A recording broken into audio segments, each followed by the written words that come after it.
하나님, 오늘도 우리를 그리스도의 몸된 이 교회로 불러주심을 감사합니다. 이 시간 우리가 하나님 말씀을 함께 나눌 때에 우리 주 예수 그리스도를 통하여 값없이 주어진 새 생명으로 인하여서 기쁨과 감사가 넘치게 하여 주시길 기도합니다. 성경은 능히 우리로 하여금 그리스도 예수 안에 있는 믿음으로 말미암아 구원에 이르게 하는 지혜가 있다 하셨사오니 이 시간 주 성령 하나님께서 역사하셔서 참된 회개와 결단의 시간이 될 수 있도록 인도하여 주시길 우리 주 예수님 이름으로 기도합니다. 아멘. 그리스도의 제자로 살아가는 데 있어서 방해 요소로 작용하는 것 중에 하나가 있다면 주변 사람들이 나를 바라보는 시선에 대한 두려움이 아닐까 생각해 보았습니다. 내가 예수 믿는 모습을 보고, 내가 기도하는 모습을 보고, 또 내가 전도하는 모습을 보고 내 주변에 있는 사람들이 나에 대해서 어떻게 생각할까? 나의 언행이 주변 이들로부터 어떻게 받아들여질지에 대해서 너무 의식하고 두려워한 나머지 나도 모르는 사이에 나의 이러한 의식이 외식으로 변질되어 있는 것을 경험해 보신 적이 있으신지 모르겠습니다. 전 종종 라디오를 통해서 호주 정부 상원의원들이 토론하는 내용을 좀 듣곤 하는데요. 불과 며칠 전에 한 상원의원이 이런 이야기를 하더군요.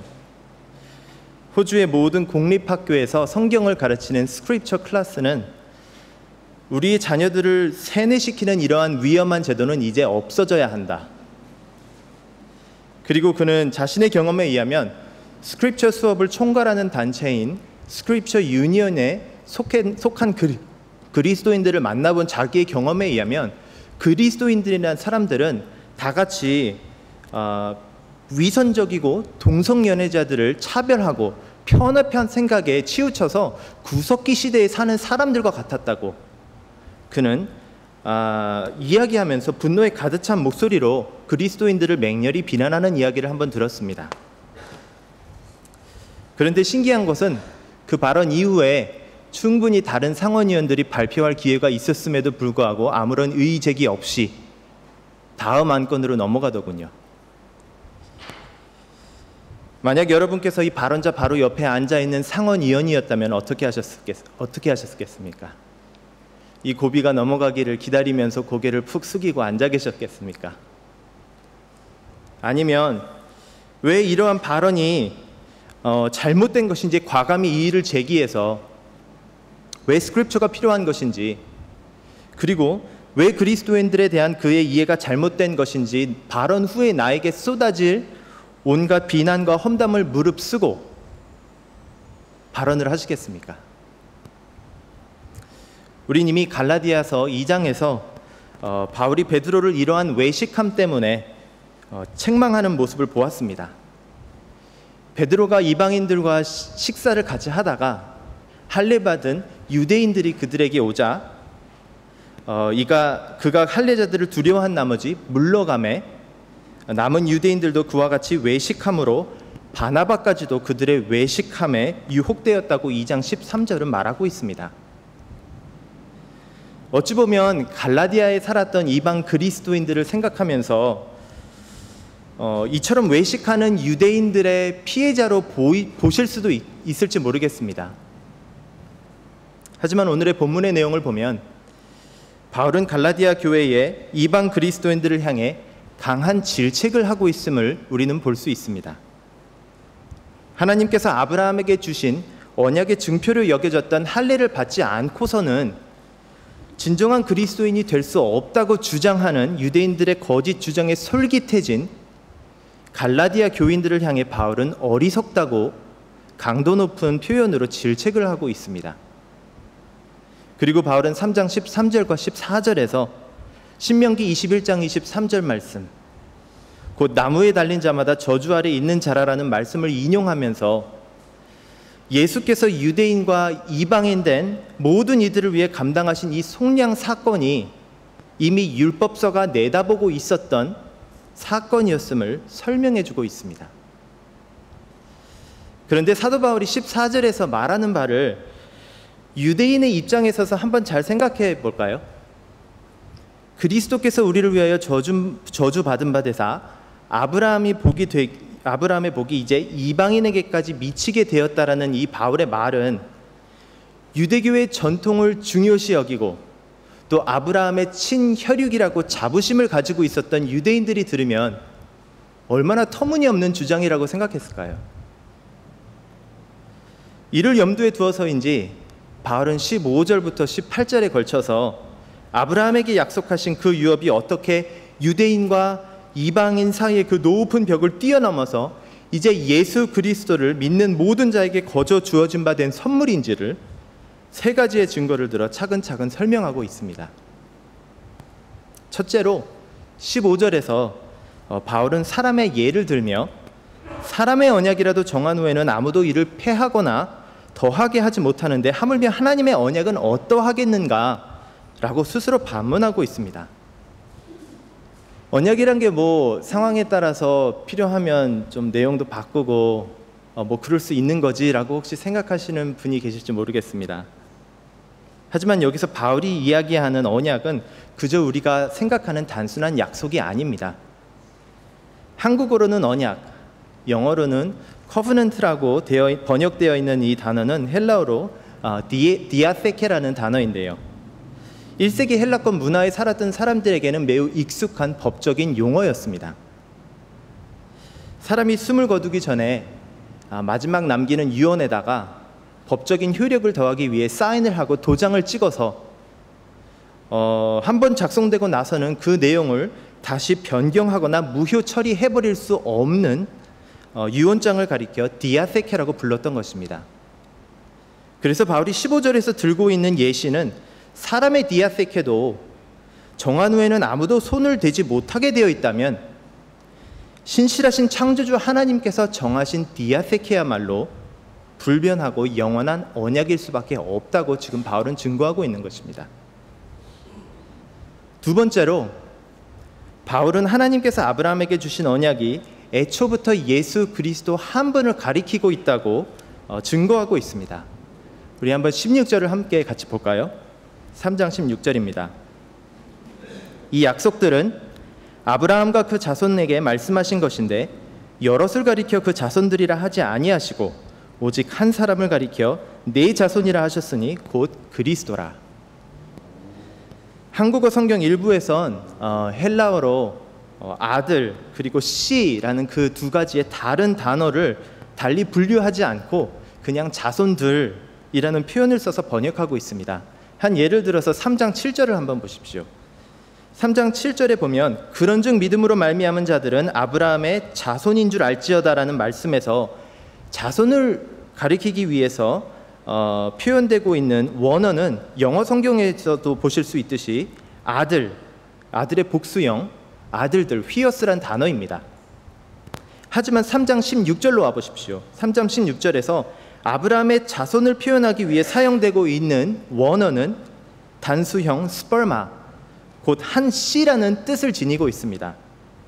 다시 말씀드리자면 지금 16절에서 바울이 말하고자 하는 바는 하나님이 아브라함에게 내가 이 땅을 내 자손에게 주리라는 이 언약의 말씀이 처음부터 한 씨앗, 한 스퍼마, 한 사람, 곧 육신을 입고 이 땅에 오실 예수 그리스도를 가리키고 있다고 지금 바울은 증언하고 있는 것입니다. 셋째로 17절과 18절에서 바울은 율법이 주어진 시기를 증거로 들어 이야기하고 있습니다.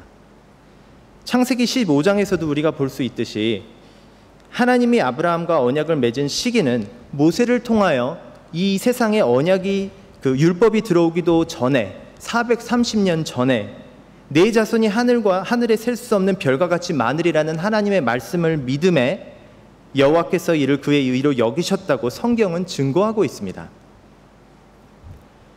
우리와 같이 이방인 된 자들도 감히 하나님께서 의롭게 여겨주신 것은 결코 율법에 의하여 된 것이 아니라 하나님께서 태초부터 계획하시고 약속하신 변치 않는 아브라함과의 언약을 통해서 가능하게 된 것이고 그 언약의 주인공은 바로 예수 그리스도 한 분이시고 이 언약은 이미 율법이 들어오기도 전에 주어진 영원하고 불변한 약속이라고 바울은 지금 증언하고 있는 것입니다. 갈라디아서에서 논쟁의 여지가 되고 있는 이 율법에 대해 생각하면서 혹시 이런 질문을 하고 계신 분이 있을지 모르겠습니다. 어차피 율법의 행위로 하나님 앞에 의롭다 여김을 받을 자가 하나도 없다면 이 율법을 주신 이유가 도대체 뭘까? 혹시 마음에 이런 의문이 드셨다면 사도 바울의 논리를 잘 따라오신 겁니다. 다만 우리가 성경을 여기서 왜 이런 말을 하는 걸까라는 질문을 던질 때 거만하고 오만한 마음에서 나오는 마음 자세가 아닌 겸손하고 낮은 자세로 우리가 임한다면 우리로 하여금 올바른 질문을 던지게 하는 중요한 잣대가 되지 않을까 생각해 보았습니다. 한국에서도 저도 초등교육을 받아서 그런지 왜라는 질문을 던지기가 참 어렵습니다. 제가 대학을 졸업하고 나서 잡은 첫 직장이 캐나다에 있는 외환은행이라는 곳이었는데요. 업무의 이런저런 부분이 잘 이해가 안 돼서 윗분들께 왜 이건 이렇게 하시냐고 종종 여쭤보면 늘 이런 말씀하시더라고요. 자꾸 질문만 하지 말고 정근무하라고. 지금 바울이 18절에서 말하고 있는 것처럼 유업이 율법에서 난 것이 아니고 약속에서 난 것이라면, 그리고 율법을 행함으로 의롭다 여김을 받을 자가 하나도 없다면 율법이 주어진 목적과 역할이 무엇일까요? 19절에서 바울은 율법이 주어진 목적이 범법함으로 더하여진 것이라고 설명하고 있습니다. 범법함으로 더하여진 것이란 무슨 의미일까요? 갈라디아서의 주석이라고도 불리는 로마서를 열어서 지금 저를 함께 따라와 보시면 이 구절의 의미를 이해하는 데 조금이나마 도움이 되실 거라 생각합니다. 첫째로 율법은 우리의 죄를 깨닫게 해줍니다. 로마서 3장으로 한번 저와 같이 가보실까요? 로마서 3장 20절을 한번 찾아보십시오.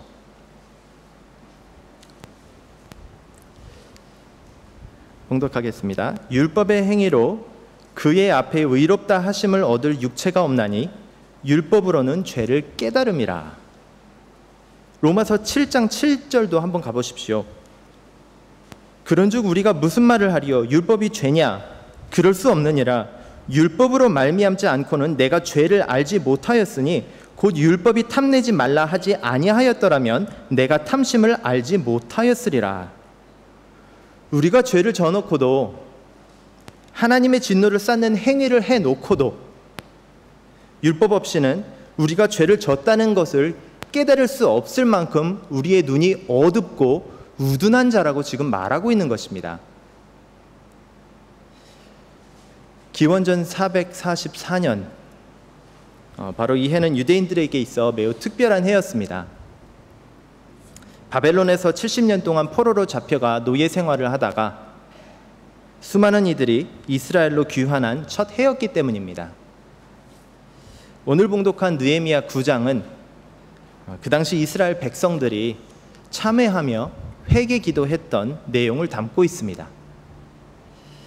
율법을 통해 자신의 죄를 깨닫게 된 자들이 하나님의 율법책을 낭독하고 그 뜻을 해석하여 백성에게 그 낭독하는 것을 다 깨닫게 하니 백성이 율법의 말씀을 듣고 다 울었다고 느헤미야 8장 8절은 우리에게 말씀하고 있습니다. 그리고 9장에 이르러서 우리는 그들의 회개 기도를 들으면서 비로소 그들의 눈물의 의미를 조금이나마 이해할 수 있습니다. 모세를 통해 율법이 주어졌지만 그들은 그 율법을 무시한 채 계속해서 범법만 일삼은 얼마나 처절한 죄인이었는지를 비로소 깨닫게 된 것입니다. 율법을 통하여서 자신의 죄를 깨닫고 진심 어린 회개로 하나님 앞에 돌아온 것이 그들의 올바른 자세였다면 이제 나 대신 십자가에 못 박혀 돌아가신 예수 그리스도의 속량 사건을 대하는 우리의 마음 자세 또한 진심 어린 회개여야 하는 것입니다. 둘째로 율법은 우리의 죄가 살아나게 합니다. 로마서 7장 다시 돌아가 보겠습니다. 로마서 7장 8절입니다. 죄가 기회를 타서 계명으로 말미암아 내 속에서 온갖 탐심을 이루었나니 이는 율법이 없으면 죄가 죽은 것임이라.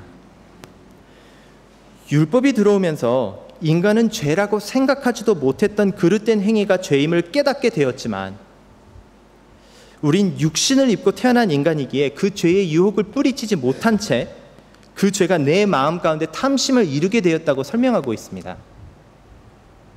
다음 구절입니다. 전에 율법을 깨닫지 못했을 때에는 내가 살았더니 계명이 이름에 죄는 살아나고 나는 죽었도다. 즉 율법은 우리 가운데 있는 죄를 알게 할 뿐만이 아니라 죄를 살아나게 하고 진노를 이루게 하는 역할을 감당하는 것입니다. 이것이 잘 이해가 되지 않으신다면 10계명 중에 7번째 계명인 간음하지 말라는 계명을 한번 생각해 보십시오. 예수님께서는 이미 마태복음 5장에서 음욕을 품고 여자를 보는 자마다 마음에 이미 간음하였다고 말씀하셨죠. 간음하지 말라는 계명으로 인해서 간통과 간음과 성적 문란함이 교회에서 사라졌을까요?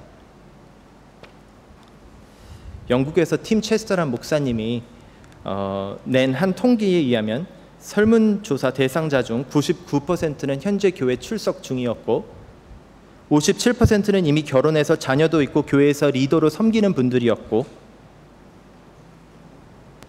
그럼에도 불구하고 총 통계 대상자 중 50%에 이르는 분들이 아직 포르노 중독으로 인해 힘들어하고 있다는 결론이 나왔다고 합니다. 율법은 우리의 죄가 살아나게 합니다.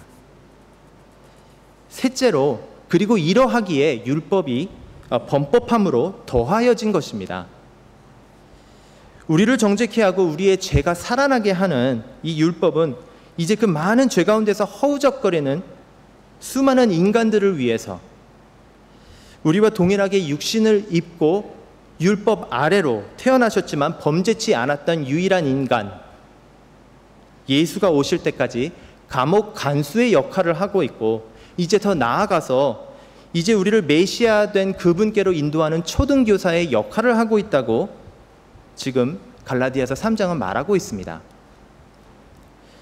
3장 24절에 보시면 초등교사라는 표현이 나오는데요. 1세기 헬라권 문화에서는 아무리 아버지가 권력이 있고 재력이 있어도 아들이 미성년자이면 노예 중에서도 어느 정도 교육을 받은 사람들을 골라서 초등교사 혹은 몽학 선생으로 세우고 그 밑에서 훈계를 받도록 놔두었습니다. 또 성년이 되기 전까지는 아무리 아버지의 유산을 물려받을 상속자임에도 불구하고 종 같은 취급을 받았던 것입니다. 22절부터 한번 보십시오. 그러나 성경이 모든 것을 죄 아래 가두었으니 이는 예수 그리스도를 믿음으로 말미암는 약속을 믿는 자들에게 주려 함이라. 믿음이 오기 전에 우리는 율법 아래에 매인바되고 계시될 믿음의 때까지 갇혔느니라. 여기에 감옥 간수의 역할이 설명되어 있죠. 이같이 율법이 우리를 그리스도께로 인도하는 초등교사가 되어 우리로 하여금 믿음으로 말미암아 의롭다함을 얻게 하려 함이라. 약속하신 그 자손, 그 씨앗, 아브라함의 스पर्마가 되신 예수 그리스도께서 오실 때까지, 믿음의 때가 이를 때까지 우리를 율법 아래에 매인바되게 하고 죄 아래 가두는 감옥 간수의 역할이 율법의 역할이었고, 이뿐 아니라 율법이 이제 우리를 우리 주 메시아 된 예수 그리스도께로 인도하는 몽학 선생의 역할을 감당하고 있다고 말하는 것입니다. 결국 우리는 우리의 범죄함 때문에 죄 가운데서 헤매이는 우리를 위해 더하여진 것입니다. 그리고 바울은 이 모든 것의 목적이 우리로 하여금 예수 그리스도를 믿음으로 말미암아 의롭게 함을 얻게 함이라고 설명해 주고 있습니다. 지금까지 바울이 설명한 율법의 목적과 역할을 한 단어로 표현한다면 어떤 단어를 사용하시겠습니까? 저는 은혜라고 생각합니다. 우리의 무지함을 아시고 율법을 통해 우리로 하여금 죄를 깨닫게 하신 것도 은혜고요. 율법이 들어옴으로 범죄가 더하여졌지만 죄가 더한 것에 은혜가 넘치게 하신 것도 하나님의 섭리 안에서 베풀어진 은혜입니다. 이러한 우리의 연약한 육신 때문에 살아난 죄를 보시고 죄 속에서 방황하는 우리를 율법으로 하여금 감옥 간수의 역할을 감당하게 하신 것도, 이제 율법으로 하여금 초등교사가 되어서 우리를 그리스도께로 인도하게 하신 것도 은혜인 것입니다. 그렇다면 이제 우리가 받아야 할 율법의 저주를 아브라함에게 약속하신 그 자손 예수께서 대신 감당하심으로 우리를 속량해 주신 그 사건 자체야말로 거저받은 은혜인 것입니다. 율법에 주어진 목적과 역할도 하나님의 구속사 가운데 베풀어진 전적인 은혜로 말미암은 것이고, 하나님께서 주신 약속 또한 하나님의 거저 주신 이것도 하나님의 거저 주신 은혜로 말미암은 것이라면, 바울이 21절에서 말하는 바와 같이 율법은 하나님의 약속들과 반대되는 것이 결코 될 수 없는 것입니다. 율법 주신 분도 하나님이시고요, 언약을 주신 분도 하나님입니다.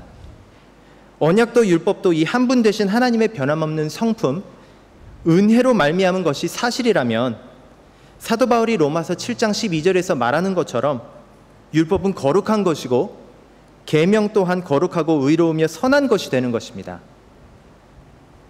동시에 우리가 잊지 말고 분별하고 또 기억해야 하는 것은, 히브리서 기자가 10장 1절에서 말하는 것처럼 율법은 장차 올 좋은 일의 그림자일 뿐 참 형상이 아니기 때문에 해마다 드리는 같은 제사로 나오는 자들을 언제나 온전하게 할 수는 없는 것입니다. 이제 예수 그리스도를 통하여서 우리에게 주어진 하나님의 새로운 관계가 무엇이라 하는지 한번 들어보십시오. 26절입니다.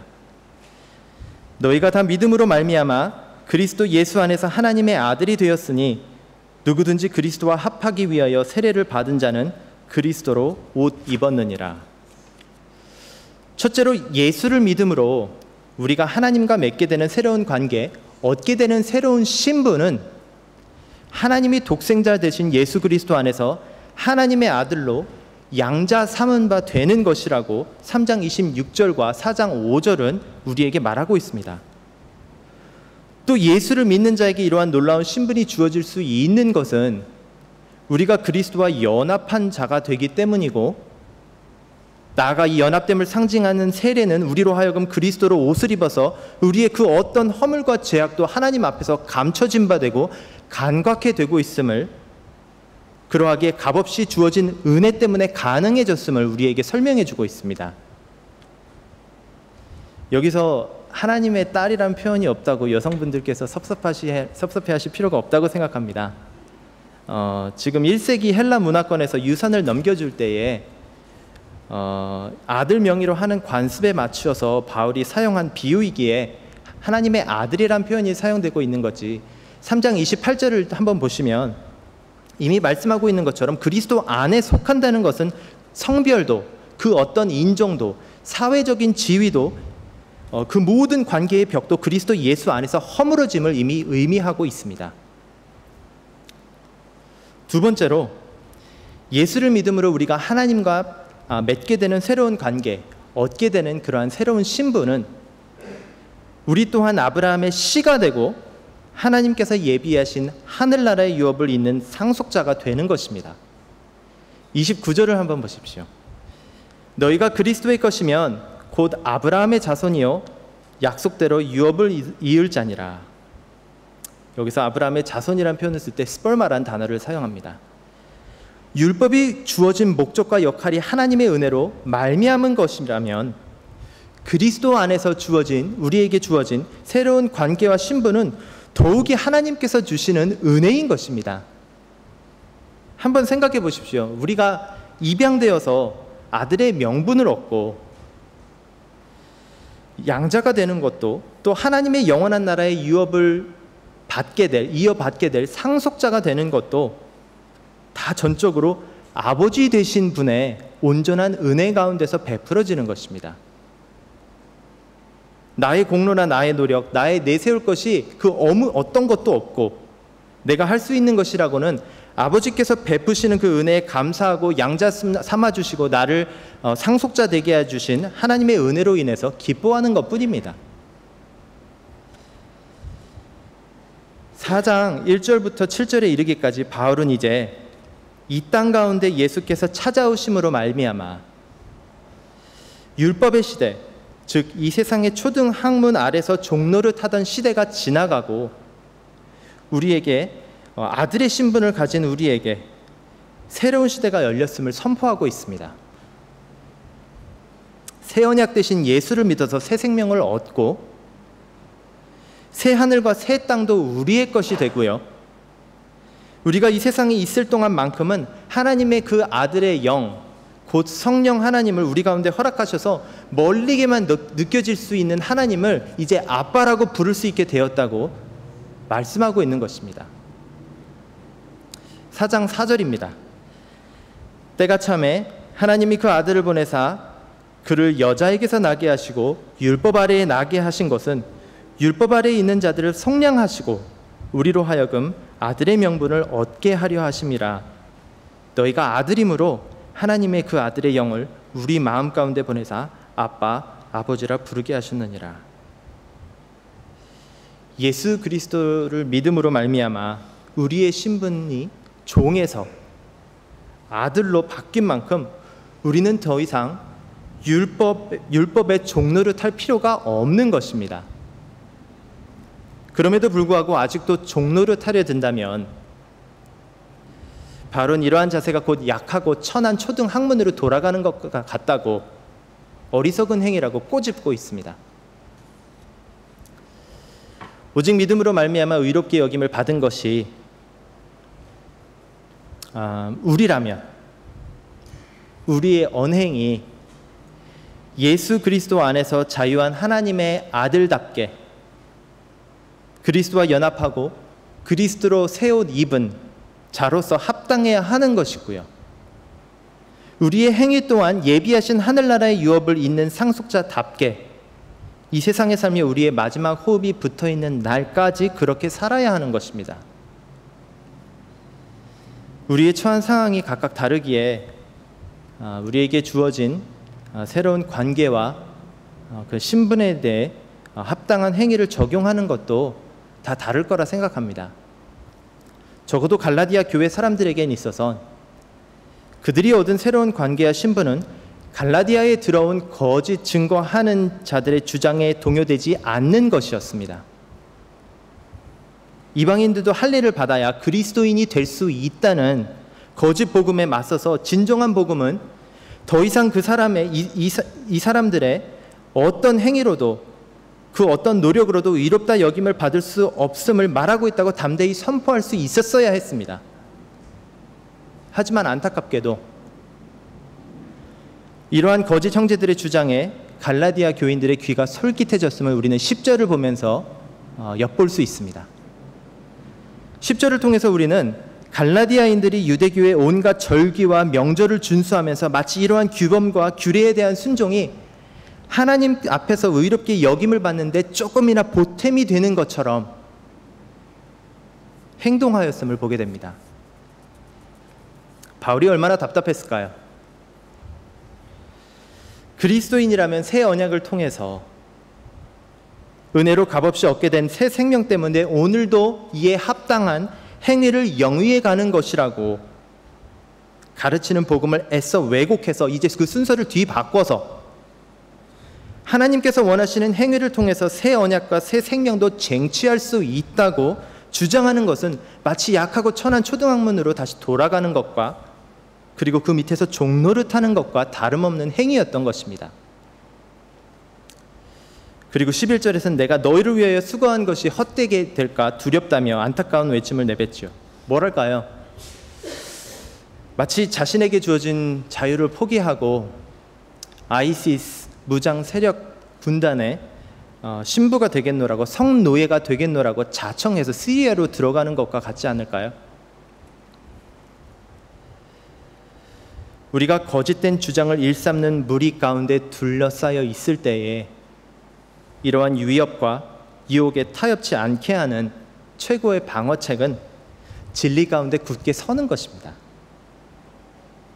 기독교인들은 신약에서만 본인들이 원하는 원칙을 골라 적용하는 반쪽과 같은 이들이라는 주장도, 구약도 하나님의 말씀이니 구약에 있는 율법도 다 지켜야 된다는 주장도 우리는 진실된 복음을 붙듦으로써 세상에서 그리스도인들을 향해 내뿜는 이 왜곡된 주장을 걸러내야 합니다.